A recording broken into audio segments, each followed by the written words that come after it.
4 PM news network में दोस्तों आपका स्वागत है। मैं हूं आपके साथ राशिद ज़हीर। बहुत बड़ी खबर आपके सामने रखने जा रहा हूं, अपनी तरफ से नहीं है। एक बड़े बिहार के पत्रकार ये कह रहे थे कि जनता दल यू के 3 सांसद दरअसल आरजेडी के लिए वोट मांगते हुए या आरजेडी को सपोर्ट करते हुए दिख रहे। अब ये खबर उमाकांत लखेड़ा की है। उन्होंने एक प्रोग्राम में बोलते हुए कहा कि उनके पास ऐसी जानकारी है कि जनता दल यू यानी कि नीतीश कुमार के सांसद अगर आरजेडी को बकअप कर रहे हैं, आगे कर रहे हैं, तो इसका मतलब यह है कि नीतीश कुमार और लालू प्रसाद यादव के बीच में कोई ना कोई समन्वय स्थापित हो चुका है। अब बात यह है कि इसके पीछे उनकी ज़बान के अलावा तो कोई बात है नहीं, लेकिन जब अच्छे चैनल्स पर, मतलब देश के प्रतिष्ठित चैनलों पर ये बातें आने लगती हैं तो पता चलता है कि इनके भी अपने सूत्र होते हैं, बता देते हैं। वही बात हमने आपके सामने रख दी। इस बात के मद्देनज़र मैंने थोड़ा सा गौर किया कि इसमें कहाँ तक जान हो सकती है। देखिए, प्रधानमंत्री जी की रैली में नीतीश कुमार नहीं आए। प्रधानमंत्री की रोड शो में कहने के बावजूद भी उनकी गाड़ी पर नहीं चढ़े, 20 मिनट आधा घंटा भी नहीं दे पाए। और जब संकल्प पत्र हो रहा था तो 56 सेकंड के लिए आए, चुपचाप खड़े होकर निकल गए। इसका मतलब यह है कि नीतीश कुमार के मन में ये बात तो गहरा चुकी है, अपनी जगह पा चुकी है कि उनको मालूम है कि अब सर्वाइवल इन द बीजेपी मुश्किल है। ऐसे में उनके जो विश्वास पात्र हैं, लोग हैं, जाहिर सी बात है वो दूसरी तरफ देखेंगे। भाई, अपना सर्वाइवल बचाने के लिए तो कुछ ना कुछ करता है ना इंसान। तो उन्होंने अब ये काम किया होगा कि भाई आरजेडी को ही थोड़ा बढ़ा दिया जाए और उन सीटों पे तो ज़्यादा बढ़ाया जाए जहाँ पर बीजेपी और आरजेडी सामने है, आमने सामने है। जो काम किसी ज़माने में चिराग पासवान से कराया था अमित शाह ने, वो काम हो सकता है नीतीश कुमार आरजेडी से करा रहे हो। आरजेडी का कैंडिडेट है in front of the BJP candidate, और वहाँ पर उन्होंने अपने कार्यकर्ताओं के कानों में ये बात फूंक दी हो कि आपको कहाँ जाना है, बीजेपी में नहीं जाना है। और यही वजह है कि मैं कह रहा हूँ कि बीजेपी इस समय तीसरे या चौथे नंबर पे चली जाएगी। और इस बात की भी अतिशयोक्ति हो सकती है कि बड़ी हैरत की बात बता रहा हूँ मैं आपको, बहुत बड़ी बात कि कांग्रेस के भी आग पीछे चली जाए। जो Amit Shah single largest party बना करके आरिफ मोहम्मद खां के साथ मिल करके सरकार बनाने की जुगत लगा रहे हैं, हो सकता है वो पार्टी तीसरे नंबर पे या चौथे नंबर पे चली जाए। खैर, तो ये जो जेडीयू के बारे में बात आई है निकल करके कि 3 सांसद जेडीयू के आरजेडी का प्रचार कर रहे हैं, करवा रहे हैं, इसके अंदर जान इसलिए नज़र आती है क्योंकि नीतीश की राह बिल्कुल जुदा और मोदी की राह बिल्कुल जुदा। मोदी की बात से मुझे याद आता, कल बयान उनका मैं सुन रहा था, तो मोदी जी ने नीतीश कुमार के कार्यकाल पर भी प्रश्न चिन्ह लगा दिया। क्या कहा उन्होंने?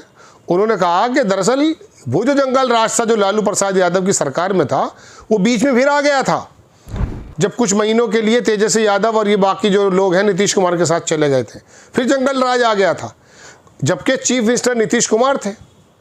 तो उन्होंने ये आरोप लगाया कि नीतीश कुमार जो है बेसिकली जंगल राज को ख़त्म नहीं कर रहे थे। हम जब नीतीश कुमार के साथ होते हैं जंगल राज तब ख़त्म होता है। तो गोया के नीतीश कुमार की पूरे कार्यकाल पर प्रश्न चिन्ह लगा दिया कि आपने जंगल राज खत्म नहीं किया है, हम आपके साथ हैं इसलिए हुआ है। उधर नीतीश कुमार ने इन 3 बातों से जो मैंने अभी आपके सामने बताई कि उन्होंने ये बता दिया कि मैं तुम्हारी जो है रोड शो में भी नहीं आऊँगा। लल्लन सिंह खड़े थे बराबर में, आपको याद होगा पिछला इलेक्शन, एक हाथ में एक रैकेट दे दिया था नीतीश कुमार के, उसके ऊपर कमल का फूल लगा हुआ था, जैसे मच्छरों को मारने का रैकेट आता है ना, ऐसा रैकेट था। तो इस बार तो रैकेट की बात छोड़ो, नीतीश कुमार उसकी गाड़ी पे चढ़े भी नहीं। बताया जाता, बुलाया जा रहा था एंड टाइम तक के लिए। भाई, प्रधानमंत्री, देश के प्रधानमंत्री के साथ नीतीश कुमार आधा घंटा ना आए, सोचने की बात है, वाकई बड़ी बात है। प्रधानमंत्री तो अगर किसी और को बुलाएंगे वो चला जाएगा, लेकिन प्रधानमंत्री के साथ खड़े होने के लिए उन्होंने मना कर दिया कि जो बताया जा रहा है। जब गाड़ी पे लल्लन सिंह दिखे तो साफ हो गया कि नीतीश कुमार की नाराज़गी है। अब इस वजह से नीतीश कुमार के पूरे रोल की वजह से इस बात में दम नज़र आता है कि अगर कोई पत्रकार इस बात को बोल रहा है कि साहब 3 सांसद जो हैं जनता दल यू के आरजेडी को या इंडिया गठबंधन को बकअप कर रहे हैं, बढ़ा रहे हैं, तो इसके अंदर आराम से यकीन करने का मवाद तो मौजूद है। ये तमाम चीज़ें अगर आपको नज़र आ रही हैं कि नीतीश कुमार का जो रोल है, इंडिया गठबंधन में कोई भी उठापटक नज़र नहीं आई। बड़ा कोशिश की दिल्ली नोएडा के मीडिया ने, लेकिन एनडीए में कुछ भी सही नज़र नहीं आ रहा। अभी तक बताया जा रहा है कि संकल्प पत्र में जो नीतीश कुमार ने अपनी नाराज़गी दिखाई है, उनसे ये कहा गया था कि संकल्प पत्र पेश करने से पहले आपको सीएम का घोषित कर दिया जाएगा। नहीं किया। आए वो ज़रूर, लेकिन वो नाराज़ होकर चले गए, ना कुछ बोले, 55-56 सेकंड खड़े हुए और निकल गए। तो नाराज़गी नीतीश कुमार की पूरी है, और नीतीश कुमार ये नहीं चाहेंगे कि बिहार की धरती में बीजेपी गुजरात के लोग आएँ और उनको ख़त्म कर दें। वो अपने आप को नवीन पटनायक नहीं बनने देंगे, शिवसेना के उद्धव ठाकरे बनने नहीं देंगे। और बिहार के लोगों की तो मैं मनोदशा जानता हूँ कि किस प्रकार से उनके खून के अंदर राजनीति बसी होती है, अवेयर्ड होते हैं वो लोग राजनीति पॉलिटिकल माहौल से। तो दोस्तों बात यह है कि इस बात में इसलिए जान नज़र आती है कि दोनों के प्रचार जुदा जुदा, दोनों की सोचें जुदा जुदा, और दोनों के रवैये वो बिल्कुल डिफरेंट नज़र आ रहे हैं। वो खुद जाते हैं, सभाएं कर रहे हैं, कहीं पर भी ये नहीं कह रहे कि बीजेपी का कोई रोल था। हाँ, ये कहा कि हाँ केंद्र से भी सहयोग मिला है, बस इतनी बात। वरना 2004 से पहले का बिहार क्या था, 5 से पहले का, और 2004-5 के बाद का बिहार क्या है, इस बात पर ज़्यादा जोर दे रहे हैं नीतीश कुमार। बीजेपी का नाम ही नहीं ले रहे।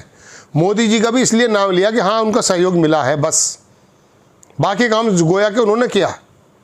और मोदी जी आयुष्मान को बता रहे हैं बराबर के, देखिए हमने क्या कर दिखाया है। वो नीतीश कुमार को नहीं बताने को तैयार। वो कह रहे हैं क्या, जंगल राज तो जब भी आ गया था जब इनके साथ लालू प्रसाद के लड़के की जो है भागीदारी हो गई थी। तो ये 3-4 बातें आपके सामने दोस्तों रखी मैंने। इससे आपको भी सहज अंदाज़ा हो सकता है कि नीतीश कुमार और बीजेपी के बीच में डिस्टेंसेस तो हैं, और इसमें कोई दो राय नहीं कि नीतीश कुमार अपने विश्वास पात्र लोगों से इस काम को करा सकते हैं, जैसे चिराग पासवान के माध्यम से अमित शाह ने पिछले इलेक्शन में कराया था। इस बार हो सकता है ये जनता दल यू को जो नुकसान पहुंचाया था वो बीजेपी हो जाए, वो 74-75 सीटों वाली पार्टी 43 और 40 से नीचे आ जाए। हो सकता है ऐसा, देख लीजिएगा। आपको खबर कैसी लगी अपनी राय कमेंट्स बॉक्स में ज़रूर दीजिए। चैनल को सब्सक्राइब कीजिए, शेयर कीजिए। नेक्स्ट टाइम मैं किसी खबर के साथ हाजिर होता हूँ। जय हिंद।